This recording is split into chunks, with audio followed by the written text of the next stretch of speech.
What's going on, guys? I'm Bill and welcome to Bill's How To. Today I'm going to show you guys how to fix a door that doesn't close properly and is rubbing. Let's get straight into it, guys. Let's do this. Alright guys, so today we've got a door that is rubbing. If you've left it for a long period of time, there's a good chance your door doesn't close at all. So if I close this door, have a little listen.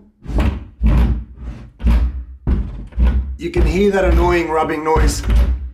We're getting ready to paint this house, so I'm going to go around and repair the doors before I actually paint it. So I'm going to show you guys today just how easy it is to repair this. Now what we're going to do first and foremost, there's two ways to determine where the actual cause is coming from. So we need to first find out where the rubbing or the area that's stopping or not allowing the door to close properly is coming from. Two ways you can do this. First and foremost is we can look at the door jamb itself. So if we have a look all the way down the door jamb, we want to look for any kind of rub marks, as we've got a little one right here. Any kind of damage that indicates that there's a bit of rubbing on the door jamb. If I come back up to the top, you can see right there we've got our rub marks, and that's coming from the door rubbing up against the door jamb. So that's one way of finding out where the actual damaged area is. What I like to do instead, if you're able to close the door, is to close that door up, and then what we're going to do is we're going to have a look at the gap along the side where our handle goes. So if we start down the bottom here, you can see we've got a nice wide gap down here. You can catch that light if I move my head or the camera back and forward.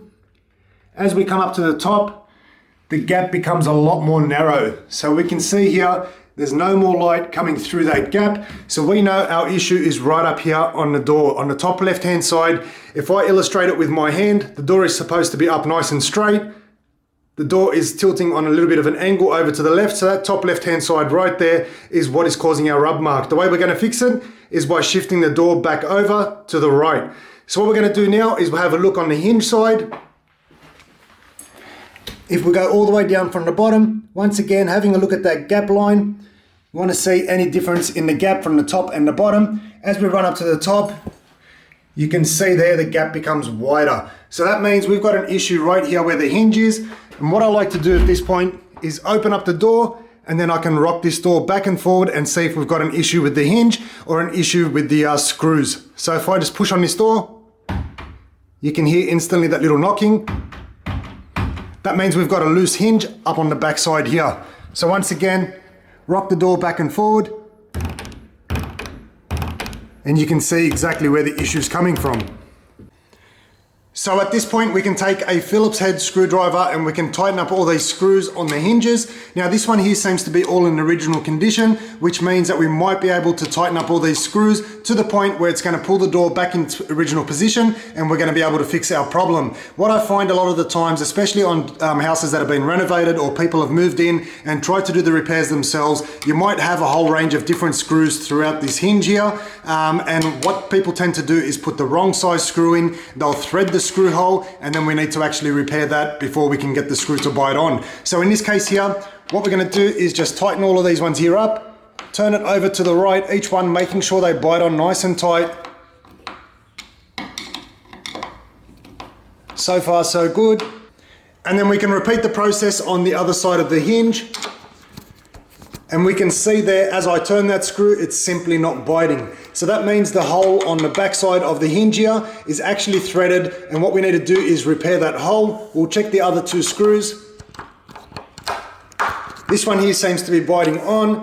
The bottom one, once again, threaded screw hole. So what we're going to do is I'm going to remove these screws here and I'll repair the hole behind there. If you guys were lucky in your repair at home, you would have been able to get all these screws to bite on nice and tight, and you would have resolved your problem. If not, I'm going to show you guys how to fix a stripped or screw hole right now.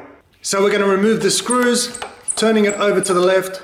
So now that we've removed all the screws out of the way, we can move this hinge, and you can see these three holes right here. These are the ones that have been threaded and the screw no longer bites into. So this here is the original screw that was in there. What we can do is we can use a larger screw, and I mean larger in diameter, so a little bit wider than this one here.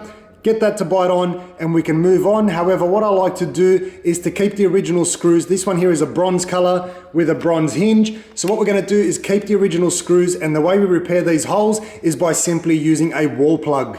Now the wall plugs that I like to use are these ones right here. They come in a range of different sizes. So here we've got a 5mm, the red one is a 6, and the green one is a 7. So depending on the size of the hole, we can use a different range of plugs. So I'll take out a couple of these plugs here. And if we line up our plugs next to our screws, we can see that we don't actually need the whole plug. We're going to cut these ones here in half. So using a pair of pliers, we can cut these plugs in half. So now we can take these plugs, line them up into the hole, try push it in as far as you can by hand. That one there seems to go in all the way. Repeat the process on the next 2 holes.